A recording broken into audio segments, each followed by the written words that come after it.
이 본문에서 제일 많이 보여지는 단어가 부분이란 말과 온전이란 말입니다. 읽어보시면 아시겠지만 이 둘은 서로 반대 개념으로 등장해서 대강의 내용이 이 부분적인 것이 온전한 것이 오면 사라지고 없어진다, 이런 설명을 계속하고 있습니다. 그리고 그 유명한 13장의 마지막 절인 항상 있어야 될 세 가지인 믿음, 소망, 사랑, 그 중에 제일은 사랑이라 라고 하면서 고린도전서 13장을 마감하게 됩니다. 그러나 이 이야기는 13장에서 끝나는 것이 아니라 이제 이후에 살펴볼 14장으로 가면 더 구체적으로 세밀한 부분이 뭐며 온전한 것이 뭐냐라는 그런 상관관계와 역학관계들을 더 자세하게 다루게 되는데, 어쨌든 그것은 이제 14장 이후로 보기로 하고, 오늘 말씀의 주제가 온전함이 이끌어가는 인생, 온전함이 이끌어가는 인생입니다. 저번 시간에 믿음, 소망, 사랑에 대한 이 본문의 마지막 세 가지 요소를 모든 것을 참고 견디고 또 믿고 바라고, 이 내용으로 풀어가지 않았습니까? 기억이 날는지 모르겠지만. 그리고 그 이야기를 하면서 이스라엘 출애굽의 역사적 노정을 적용시켜서 말씀을 전했습니다. 우리가 지금 당면한 현장이라는 것이 이스라엘의 역사로 보면 출애굽 과정처럼 애굽이라는 열악한 곳도 만나고 광야라는 삭막한 곳도 거치게 되어 있습니다. 그런 것처럼 우리가 체감하는 이 땅의 현장은 이 온전하다, 늘 이렇게 완벽하다, 이렇게 표현할 수 없는 부닥침이 있다는 것입니다. 이스라엘에게 있어서 가나안이 온전한 땅이라면 그 가나안 땅이 한 번에 주어진 것이 아니라 열악한 애굽, 삭막한 광야를 거치는 그런 현장의 부닥침이 늘 있듯이, 아직 온전한 것이 오기 전에는 이 부분적인 세계 속에서 부분적인 것을 체험하고 체감할 수밖에 없는 것이 인생이라는 겁니다. 예를 들면 우리 광야 생활할 때 이스라엘 백성들이 물이 필요하고 음식이 필요하지 않았습니까? 그러나 그 물이 온전한 물이 아니었고 음식이 온전한 음식이 아니었습니다. 부분적인 물이었고 부분적인 음식이었습니다. 왜냐하면 이 광야에서의 물과 음식은 여러분이 알다시피 그 물과 음식 자체가 이스라엘 백성 인생의 목표가 아니라 그 물과 음식을 통해서 가나안이라는 목적, 그 온전한 곳으로 이루는 수단으로 하나님이 주신 거다, 이 말이죠. 그런데 어떤 패착이 있었습니까? 이스라엘 백성들은 물이 목표였고 음식이 목표인 양 생활하고 살아가고 있는 그 모습을 보이게 됩니다. 그래서 물이 없으면 하나님을 원망하고 먹을 게 없으면 이 인생의 인도하심에 대한 불평과 절망을 하나님 앞에 토로했다는 것입니다. 그들이 광야에서 체험하는 만나와 같은 음식은 참 기적과 같은 그런 하나님의 그 공급의 은혜 아니겠습니까? 그러나 그것도 부분적이지 온전하지 않습니다. 왜? 그건 가나안 땅에서 이루어진 게 아니기 때문에 그렇다는 것이죠.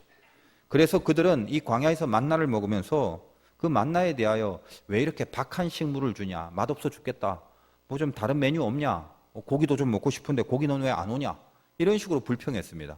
온전하지 않은 음식으로 여겼습니다. 그것은 왜? 부분일 뿐입니다. 그거 먹고 가나안 땅까지 가는 도구로 써라, 이거죠. 만나는 수단입니다. 목표가 아닙니다. 그래서 성경을 읽어보면 마지막 목적지인 가나안에 갔을 때 성경은 정확하게 표현하고 있었습니다. 더 이상 만나가 내리지 않았다. 왜 그렇습니까? 가나안이라는 곳은 목적의 자리고 온전한 곳이기 때문에 그들은 가나안 땅에 가서 드디어 씨를 뿌리고 그 씨를 통하여 하나님이 주신 땅에서 열매를 거둠으로, 오늘 앞에 이 진열된 이 맛있는, 어디서 이렇게 많이 났는지 모르겠네, 이 모든 것을 열매로 거두면서 이거를 먹고 재배하는 게 그들의 온전함이었다는 거죠. 양식의 온전함은 가나안이라는 그 목적을 이룰 때 그 목적에서 온전함이 이루어지게 되어 있는 것입니다. 정리하자면 이런 거예요. 애굽과 광야는 수단이죠. 가나안으로 가는, 즉 가나안이라는 목적을 향하는 부분일 뿐입니다. 그래서 이 온전한 가나안이 오면 애굽과 광야라는 부분은 수단으로 되었기 때문에 가나안 땅에선 더 이상 애굽의 삶이나 광야의 삶을 살 필요가 없습니다. 애굽과 광야는 사라지는 거예요. 우리는 믿음은 소망을 위해서 필요하고 소망은 사랑을 위해서 필요하다고 저번 시간에 얘기했습니다. 애굽을 통과하는 코드가 믿음이고 광야를 통과하는 코드가 소망인데, 그것은 결국 마지막 가나안이라는 사랑을 온전케 하기 위한 수단들이고 도구들이고 과정들입니다. 오늘 말씀 가운데 그 중에 제일은 사랑이라고 얘기한 것은 말할 것도 없이 그 모든 것의 마지막 목적이 사랑이기 때문에 이렇게 표현을 하는 거죠. 가나안을 정했습니다. 하나님이 이스라엘 백성들을 이끌어갑니다. 그래서 온전치 않지만 이미 정해진 목적, 그게 가나안이기 때문에 그 가나안으로 가기까지 온전치 못하고 부분적인 애굽과 광야를 반드시 거치게 합니다. 이게 이스라엘의 운명이죠. 우리들의 운명이기도 합니다. 그래서 이스라엘의 운명을 한번 보십시오. 그들의 인도하심은 애굽이 그들을 끈 것이 아닙니다. 광야가 그들을 끌어당기는 게 아닙니다. 그들의 목적이 아니기 때문에 그래요. 애굽과 광야는. 이스라엘은 뭐가 끌어갑니까? 가나안이 끌어갑니다. 가나안은 뭐죠? 거기가 목적이고 거기가 온전한 것입니다. 그래서 온전함이 이끄는 인생, 그것이 이스라엘 백성의 인생이고 영적인 이스라엘인 우리 신자들의 인생입니다. 대강 이 전체의 그림이 좀 그려지십니까? 오늘 성경에서 왜 부분이고 온전이고 이런 말들이 계속 등장하는지, 그리고 그것이 오늘 본문 마지막에 믿음, 소망, 사랑이란 단어와 어떤 영적인 매치를 이루고 있는지 그런 좀 느낌이 오십니까? 그냥 뭐 이런 얘기 안 하고 쉽게 주제만 얘기도 해도 될 것 같습니다만, 제 스타일이 그렇죠. 하나님이 저에게 주신 사명은 성경을 얘기하라는 그 얘기입니다.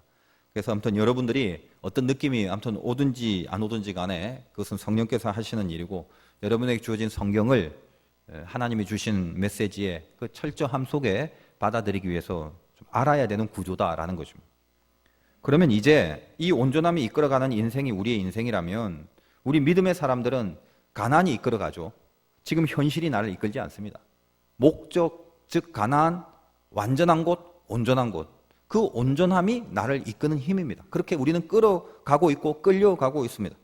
그럼 구체적으로 이 온전함이 이끌어가는 인생이 되기 위해서 우리 편에서 우리가 명심해야 될 게 뭐냐, 그거 한번 살펴보자는 거죠. 오늘 본문 가운데 두 가지를 얘기를 해야 되는데, 제가 일부 예배 때 설교를 해보니까 시간이 많이 가버렸어요. 오늘이 추수감사절에 무슨 이렇게 헌금 예는 순서도 많고, 그래서 일부 예배 때 두 가지 중에 하나만 다루고 마감을 했습니다. 2부 예배 때 두 개 다 하기는 일부 예배와 차별이 되기 때문에 오늘 그 2부 예배도 한 개만 일단 다루고, 온전함이 이끌어가는 인생이 뭔지, 그리고 다음 주에 같은 본문으로 두 번째 내용을 다루는 그런 시간을 갖도록 하겠습니다. 오늘 이 첫 번째 하나만 좀 살펴볼 것은, 온전함이 이끌어가는 인생이 되기 위해서 뭐가 필요하나? 사랑을 목적으로 일하라, 그겁니다. 사랑을 목적으로 일하라. 8절부터 10절까지를 좀 보면 이렇게 되죠. 사랑은 언제까지 떨어지지 아니하되 예언도 패하고 방언도 그치고 지식도 패한다. 그냥 이렇게 대강 익숙한 단어들이니까 그냥 휘둘러 치다시피 그냥 넘어가지 마시고 조금 구체적으로 생각을 해봅시다. 지금 예언, 방언, 지식, 이 세 가지가 나옵니다. 예언과 방언과 지식은 은사 중에 굉장히 강력한 것들인데 지금 고린도 교회에 나타나고 있습니다. 강력하게. 근데 그게 어떻게 된다고요? 없어진대요. 패한대요. 그치고 없어집니다. 근데 이 중에 안 없어지는 게 있어요. 사랑은 언제까지나 떨어지지 아니하고, 사랑은 안 없어져요. 왜 그럴까요? 사랑이 목적이고 예언, 방언, 지식과 같은 은사들은 이 사랑이라는 목적을 이루기 위한 수단이란 말입니다. 제가 앞부분에 전제로 깔았던 이유가 지금 이거를 잘 이해하기 위하여 지금 이야기를 한 것입니다. 그래서 사랑은 온전이고 예언, 방언, 지식은 부분입니다. 근데 뭐가 문제냐? 고린도 교회를 봤더니 그 수단으로 사용되어질 예언과 방언과 지식이 목적을 이루는 수단으로 사용되는 것이 아니라 오히려 그 예언과 방언과 지식이 목적이 되는 사랑을 폐하려고 하는 고린도 교회의 근본적인 문제가 드러나기 시작한다는 겁니다. 그래서 그거를 지적하고 있는 거예요. 잠깐 본문의 구조를 보고 좀 생각해 봅시다. 지금 이 이야기는 제가 성경을 중심으로 설교를 하는 스타일일 수밖에 없기 때문에 여러분이 좀 어려울지는 몰라도 그래도 우리 화도교회 성도님들 수준이 있으시니까 조금 한번 집중을 해서 생각해 봅시다. 세 가지: 예언, 방언, 지식. 자, 이게 수단이라고 그랬어요. 그럼 수단이라는 건 부분입니까? 온전한 겁니까? 부분입니다. 애굽이나 광야도 부분입니다. 가나안으로 가면 애굽과 광야가 없어지듯이 이 예언과 방언과 지식이라는 부분은 사랑이 목적이 되는, 그 사랑이 오면 이 부분적인 것은 사라지는 거죠. 그런데 이 부분이 나쁜 겁니까? 나쁜 건 아니죠. 온전을 이루기 위하여 필요한 부분인데, 예언이 온전한 사랑을 이루기 위하여 사랑을 목적으로 한 예언이라면 그것은 괜찮은 부분이고 지켜내야 될 부분인데, 이 예언이라는 게 주객이 전도돼 버려갖고 목적을 이루는 수단과 부분으로서의 예언의 기능을 하지 않고 오히려 목적인 사랑을 폐하고 그 사랑을 넘어서고 그 사랑을 해치는 역할을 하는 예언으로 덩그러니 남아있다면 그 예언은 하나님이 바라시는 예언이 아닌데 고린도 교회에서 그런 예언들이 있다라는 거예요. 그래서 오늘 이 본문의 구조가 그렇습니다. 다시 한번 봅시다. 9절부터 10절까지 우리는 부분적으로 알고 부분적으로 예언하니 온전한 것이 올 때는 부분적으로 하는 것이 폐하리라. 뭐에 대한 말입니까? 예언에 대한 말이라고요. 예언. 예언의 부분성과 온전성에 대한 언급입니다. 자, 그 다음에 어떤 은사라고가 있다고 그랬죠? 방언이죠. 그러니까 그 다음 본문 11절. 내가 어렸을 때 말하는 것이 어린아이와 같고, 말하는 게 방언이에요. 그래서 이 11절은 방언의 부분성과 온전성에 대해서 이야기를 하는 것입니다. 아기 때 방언과 장성한 자의 방언이 다른 거죠. 처음 방언 받은 사람은 소리만 거창하게 내고 소리에 집중을 합니다. 그래서 이 소리를 통해서, 물론 이건 이제 앞으로 14장 이후에 자세히 다루게 되겠습니다만, 내가 방언을 하는 것 자체에만 중점을 두기 때문에 그 방언이 차칫 사랑을 패하는 악한 역할을 할 수도 있죠. 옆 사람 생각 안 하고, 옆 사람 기도 방해하고, 그런 식으로 남을 배려하고 남을 생각하지 않는 방언의 은사를 창출한다면 그 방언은 오히려 악한 것이 되는 거죠. 그런 게 어린아이의 방언이라는 거예요. 그러니까 방언에 대한 부분과 온전함이 뭔가를 다루는 것이고, 그 다음에 12절. 우리가 지금은 거울로 보는 것 같이 희미하나 그때는 얼굴과 얼굴을 대하여 볼 것이고, 우리가 지금은 부분적으로 하나 그때는 주께서 나를 아신 것 같이. 안다는 게 뭐죠? 지식이죠. 그러니까 12절은 지식이라는 은사의 부분성과 온전성을 언급하는 것입니다. 이 구도를 보셔야 되죠. 처음 예언과 방언과 지식이라는 얘기를 해놓고 그 부분성과 온전성을 그 다음에 한 절 한 절 한 절을 통해서 예언에 대한, 방언에 대한, 지식에 대한 부분성과 온전성을 언급한 것이 오늘 읽은 본문의 구조입니다. 구조. 온전한 곳이 오면 그것들은 이제 부분적인 것은 더 이상 필요가 없습니다. 목적이 이루어졌기 때문에 수단이 필요하지 않습니다. 수단은 오로지 목적을 이루는 도구로만 그 수단의 존재의 이유가 있는 것이죠. 그래서 이런 구도를 이해하면 여러분이 지금 이 고린도전서 13장은 너무 많이 다루어서 굉장히 그 귀에는 익숙한 용어들이에요. 내용도 그렇고. 그러나 사실은 이렇게 윤곽을 잡고 여러분이 이 본문을 살펴본 적이 아마 거의 없을 것입니다. 노파심에서 성경에 관심이 이제 있는 성도님들이 많지 않습니까? 그래서 그런 분들이 이 13장에 대하여 신학자의 주석이나 논문들을 이렇게 보면 여기 온전하다는 것에 대하여 이 온전한 게 도대체 뭔가에 대한 고민을 많이 하게 됩니다.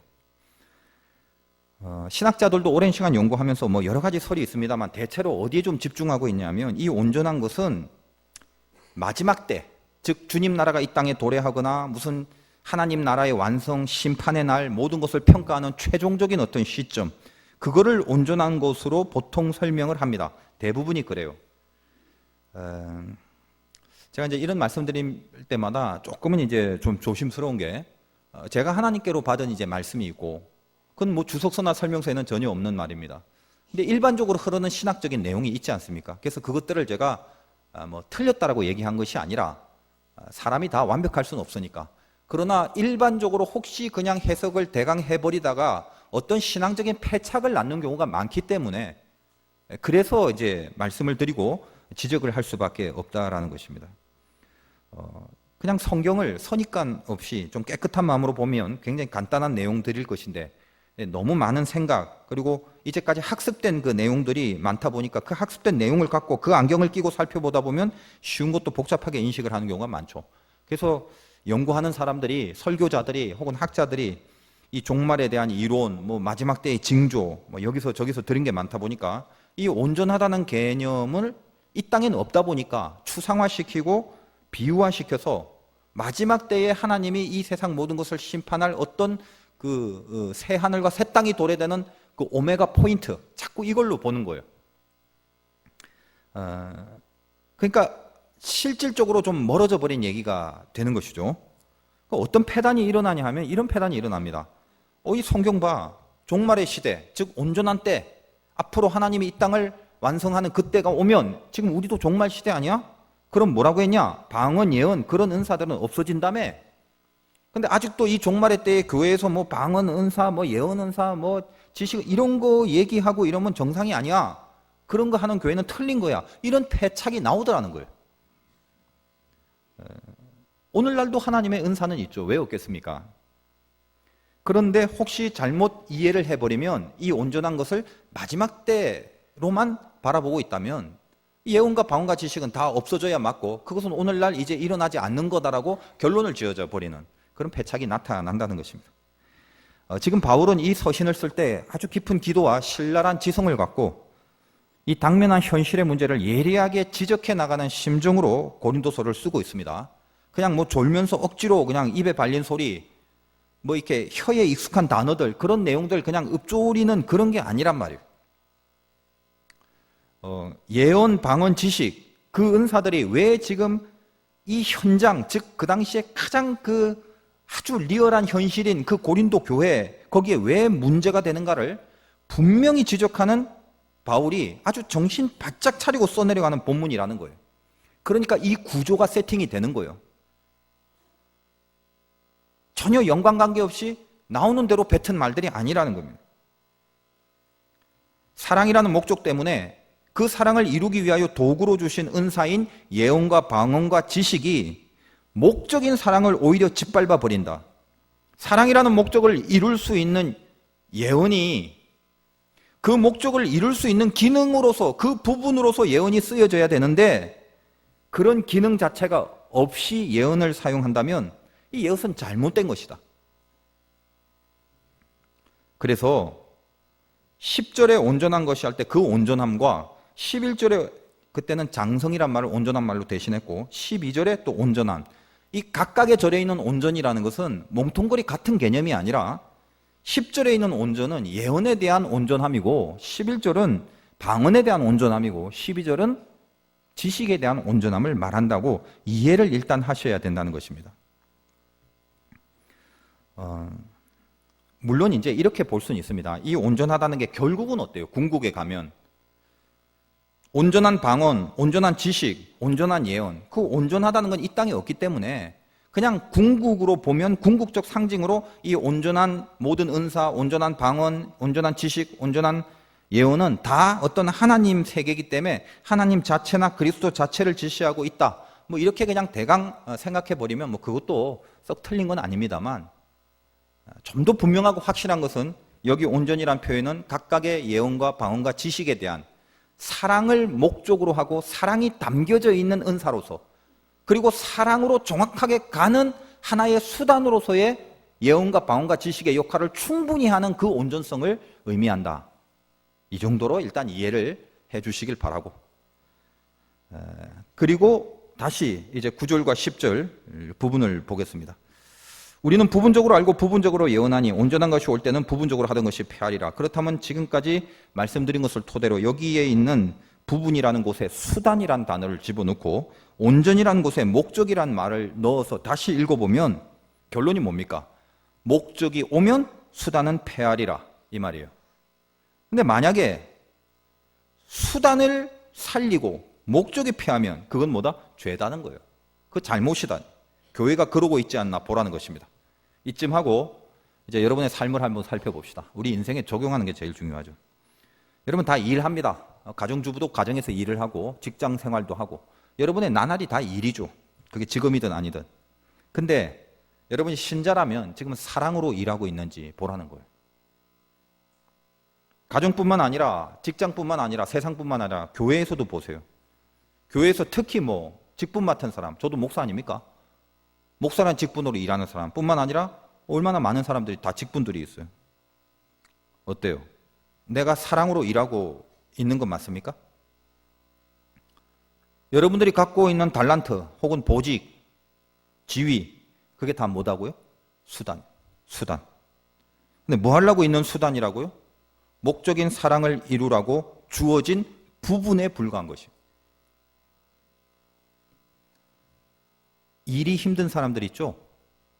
혹시 이 중에 나 일이 힘들어. 그게 뭔 일인지 간에. 왜 힘드냐? 간단해요. 사랑이 없어서 힘든 거예요. 몸이 힘든 게 아니라 마음이 힘든 거예요. 몸이 힘든 것도 힘들지만 사람은 마음이 힘들면 견디질 못해요. 그러니까 혹시 일하시는 분들 중에 사랑이 없어져 버리면 잠시 그 일을 내려놓기를 바라요. 너무 기를 쓰고 하지 마세요. 기를 쓰고 하다가는 수단과 목적이 바뀌어 버려요. 억지로 하지 마세요. 내가 그 문제에 대하여 사랑으로 극복하고 사랑의 열매를 낳지 못할 것 같이 그렇게 마음에서 사랑과 떨어져 버린 심성이 된다면 잠시 물러서서 내 마음에 사랑의 은사를 받는 일에 집중하는 게 정답입니다.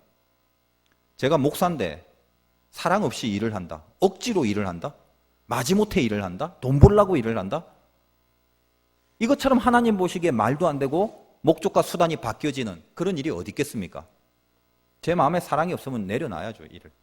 그리고 사랑의 마음부터 회복해야죠. 그게 우선이죠. 그 마음의 회복 없이 10년, 20년, 30년 평생을 내가 맡은 직분이 목적이 돼서 일을 하게 되는 것처럼 안타깝고 어리석은 일이 없습니다. 여러분, 왜 화가 나는 줄 아세요? 그 일에 대해서 나의 만족을 목표로 하니까 화가 나는 거예요. 내 만족이 안 나오니까.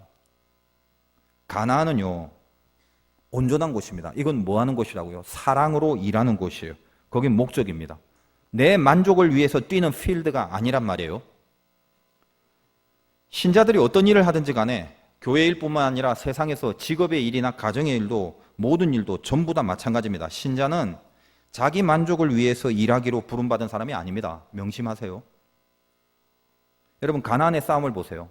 여기는 온전한 곳입니다. 사랑으로 일해야 될 곳이란 말이에요.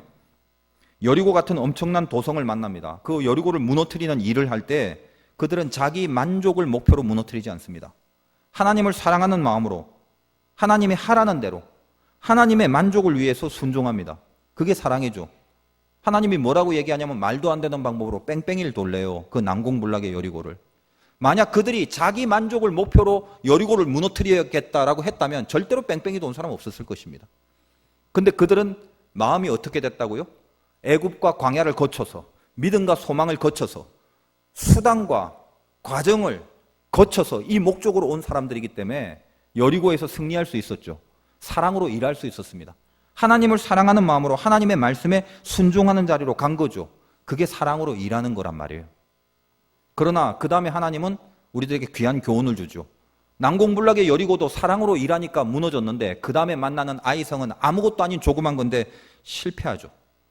왜 아이성의 일은 실패했습니까? 아간이란 작자가 자기 만족을 위해서 일했기 때문에, 자기 만족을 위하여 확보하고 있는 재물과 폐물들이 내 만족을 위하여 그 싸움을 했기 때문에 목적이 하나님 사랑이 아니죠. 그게 실패다라는 걸 우리들에게 가르쳐주고 있다는 거예요.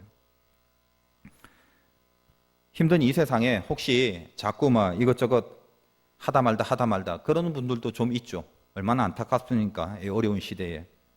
근데 한번 잘 생각해 보세요. 우리가 신자로서 세상을 살아갈 때 우리에게 일이라는 건 세상 사람들이 돈 벌려고 하는 직업과 일단 차원이 달라요. 우리 신자들의 일은 자기 만족이 아니라 하나님 사랑으로 그 사랑하는 목적으로 일을 해야 됩니다.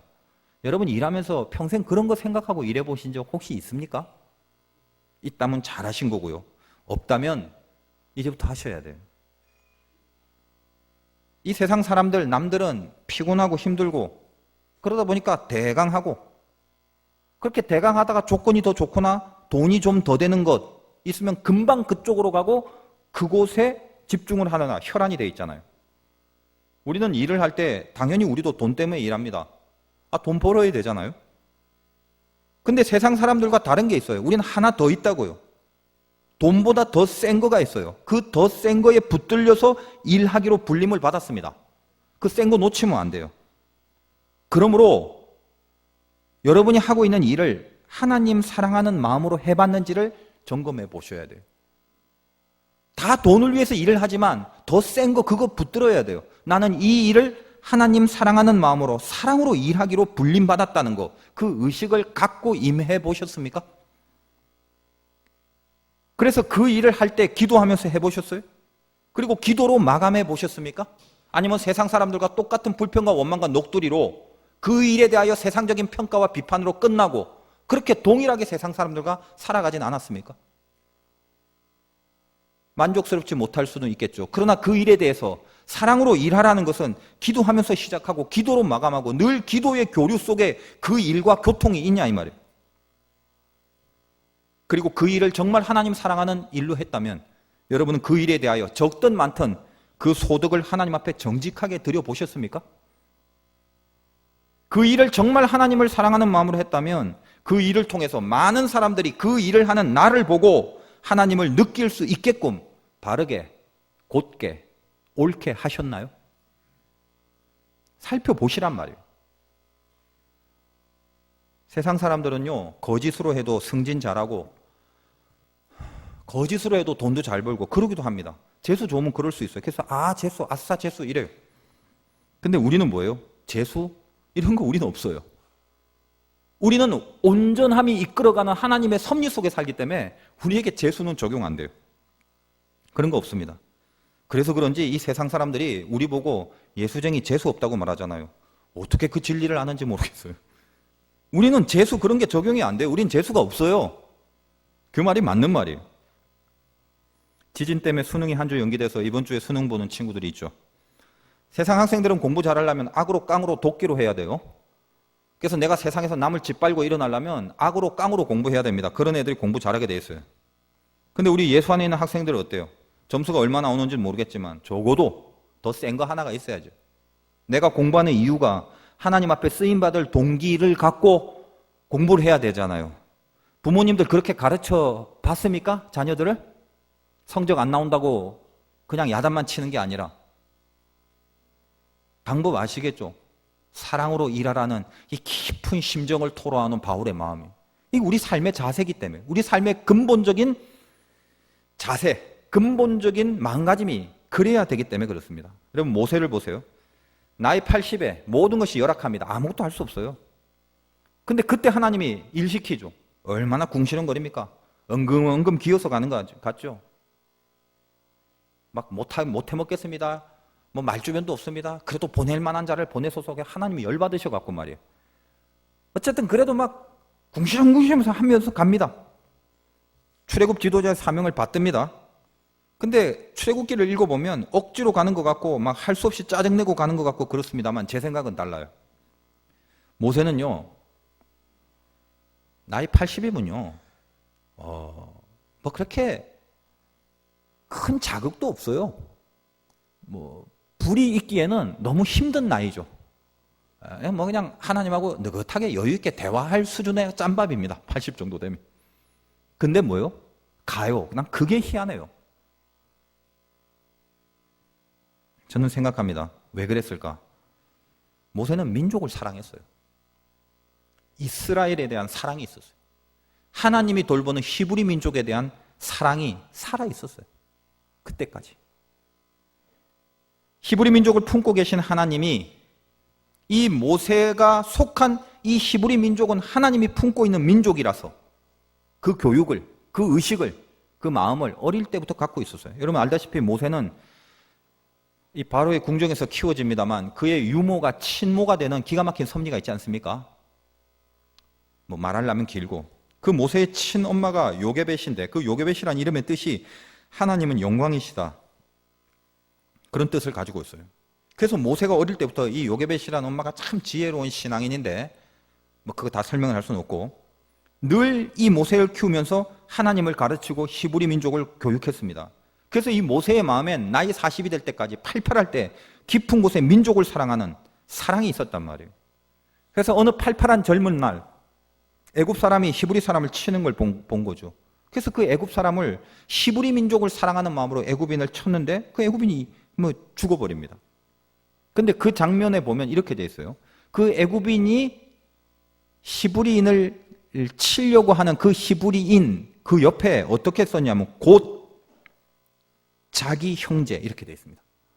그러니까 모세는 히브리 민족을, 자기는 애굽 궁정에서 살았지만 그 히브리 민족에 대한 사랑이 있었다면 나의 형제로 표현이 됩니다. 그리고 그 사건 바로 전에 출애굽기 2장에 이런 표현입니다. 히브리 민족이 고되게 노동하는 것을 보고 그의 민족이 노동하는 것이 고되게 여겨졌습니다.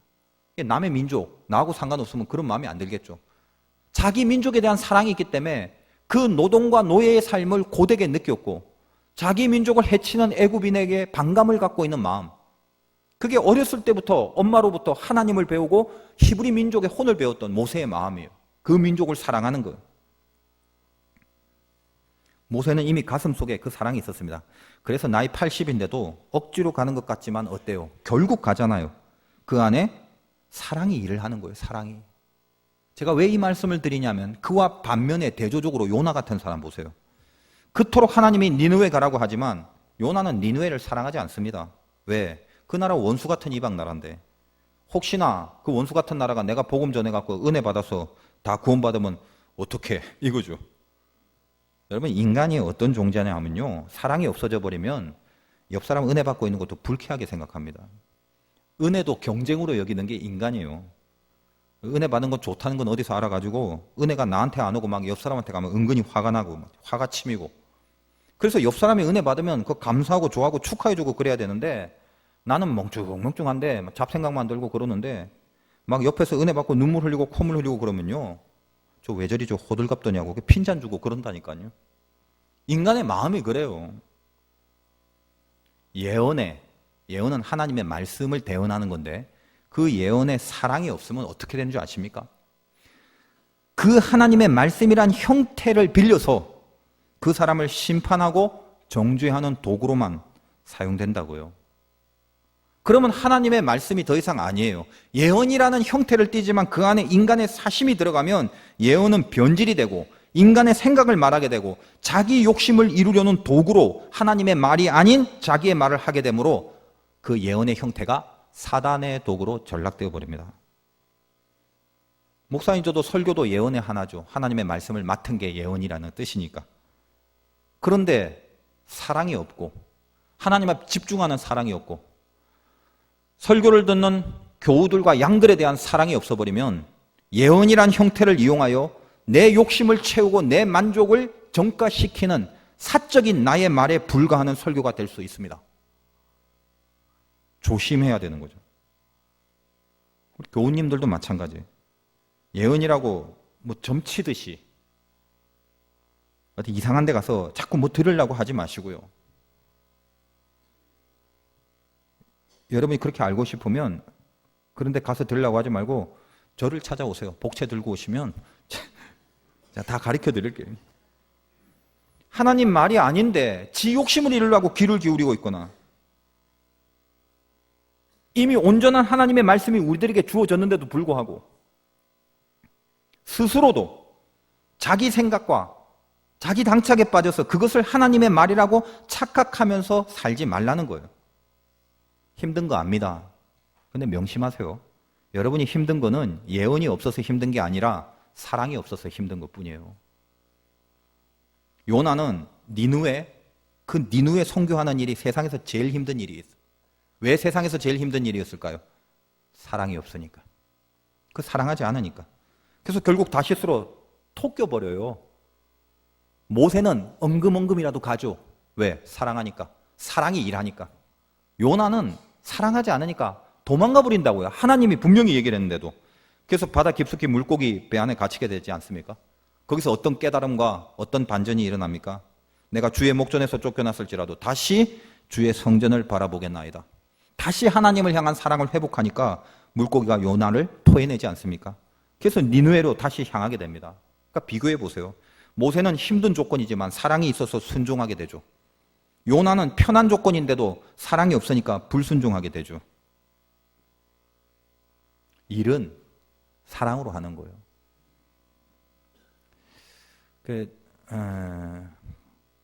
그냥 이렇게 여러분 걱정하지 말고 편안한 마음으로 제가 지금 메시지의 주제가 있기 때문에 하는 얘기니까 들으세요. 실은 제가 그렇게 이제 몸이 편치는 않습니다.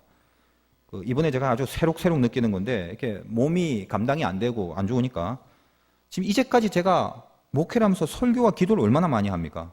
근데 이 설교와 기도라는 게 그냥 추상적으로 알고만 있었는데 너무 실제적으로 이게 얼마나 큰 에너지를 필요로 하는지 이제야 제가 알게 됐어요. 그래서 말씀을 준비하는 동안 기도하고 집중하고 이 말씀을 받아내고 내 안에서 내 거를 제하고 음성을 식별하고 분별하고 이런 일련의 과정들이 무지하게 힘든 거라는 걸 요즘 제가 느껴요. 그전에는 잘 몰랐어요. 그냥 그러려니 했는데. 그래서 걱정하실까 봐 말씀은 안 드리지만 실은 한 10분 정도 설교하면 이렇게 진땀도 나고 등에서 지금도 이렇게 다리가 좀 풀리고 그래요. 불쌍히 여겨달라고요. 근데 여러분, 제가 사랑하는 마음이 없다면, 하나님을 사랑하고 우리 화도교회를 사랑하고 저에게 맡겨진 양을 사랑하는 마음이 하나도 없다면 이거 못할 일이죠. 근데 사랑이 일하게 하여. 이 사랑이 일하는 라는 걸 자꾸만 깨닫게 돼요.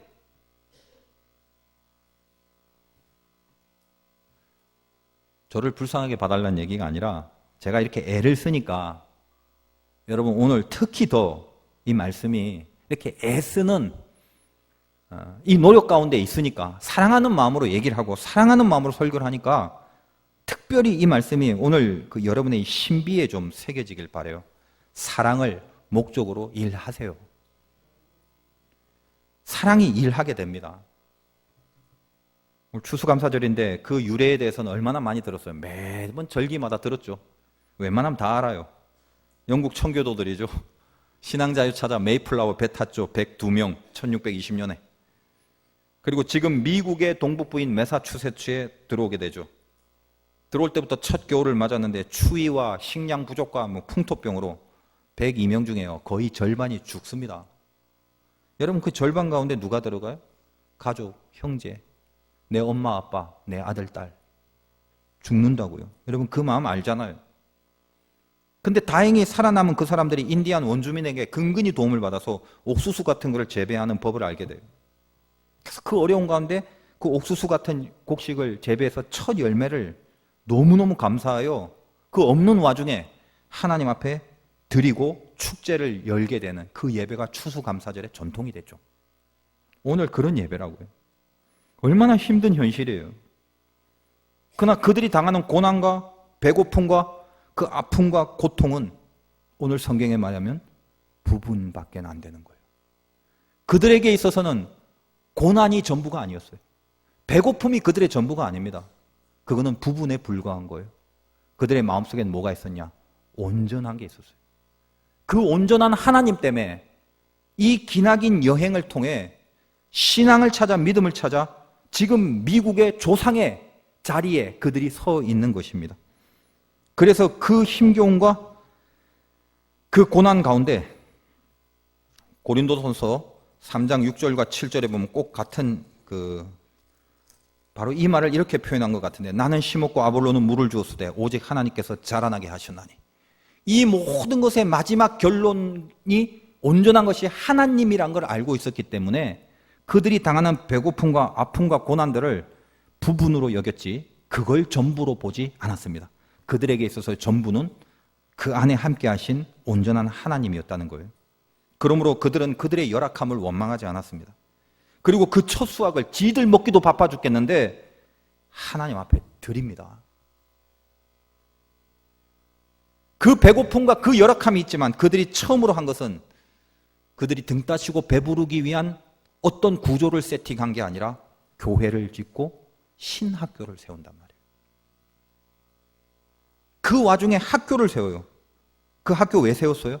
우리를 믿음으로 이끌 믿음의 지도자를 만들기 위하여 신학교를 세웁니다. 신앙이 전부이고 신앙만이 온전한 것임을 알았기 때문이죠. 그들이 처음 세운 그 학교가 바로 미국에 있는 그 유명한 하버드 대학이에요. 그래서 여러분 하버드 대학이 신학교라는 거 아세요? 배고픔, 추위, 고난, 질병 그런 거 다 부분입니다. 우리가 그 속에 빠져서 그걸 전부로 보면 안 돼요. 그 안에서 온전한 하나님이 그 온전함으로 이끌고 있기 때문에 어떤 경우라도 내 안에 온전한 것은 하나님 그분뿐입니다. 그래서 주님 앞에 드리는 고백이 추수감사의 정신이에요. 오늘 여러분이 드린 예물과 여러분이 또 말씀으로 헌물하고 다른 어떤 것으로 환물하든지 그것은 어떤 고백이라고요? 어떤 정신이라고요? 하나님이 전부입니다. 내 인생에서 전부는 하나님뿐입니다. 나에게 당면한 고난과 아픔 같은 것들은 부분적인 것입니다. 이 부분은 전부를 이길 수 없습니다. 하버드 대학에 미국 대통령이 8명이 나오고 노벨상 수상자가 거의 80명에 다다릅니다. 오늘 여러분이 감사하는 이유가 뭐예요? 여러분의 현장과 현실에 보고 체감되는 부분을 보고 감사하는 것이 아니라 온전케 하시는 하나님이 이끌어가는 인생이라는 거, 나는 지금 부분이 전부가 아니라 온전케 하시는 하나님이 이끌어가는 인생이기에 지금 내가 당면한 곳에서 사랑을 목적으로 일하는 것이, 그것이 하나님의 사람다운 길이다라는 걸 알고 감사를 하는 거죠. 여러분이 지금 하고 있는 일이 언젠가 그 다음에 또 다른 일을 하게 될 수도 있을 것입니다. 하나님이 다른 쪽으로 옮겨주실 수도 있겠죠. 그러나 명심하세요. 다른 것을 맡기시기 전에 하나님은 지금 내가 맡은 것이 작은 부분처럼 여겨지는, 만족스럽진 않지만 지금 내가 당면하고 맡은 것이 작은 부분처럼 느껴지는 그 부분일지라도 그걸 사랑으로 일해내기를 바라십니다. 그게 하나님의 뜻이에요. 나에게 맡겨진 그 부분에서 사랑이 목적으로 되는 마음으로 임할 때 나중에 그 부분은 온전한 것으로 연결될 것입니다. 그것이 우리를 이끄시는 하나님의 손길입니다. 여러분 인생 가운데 온전함이 나를 이끌고 있다는 걸 명심하셔서 내가 사랑으로 일할 사람이라는 것을 다시 한번 생각하고 그 일을 해나가시는 결단이 있으시길 주님의 이름으로 축원드립니다.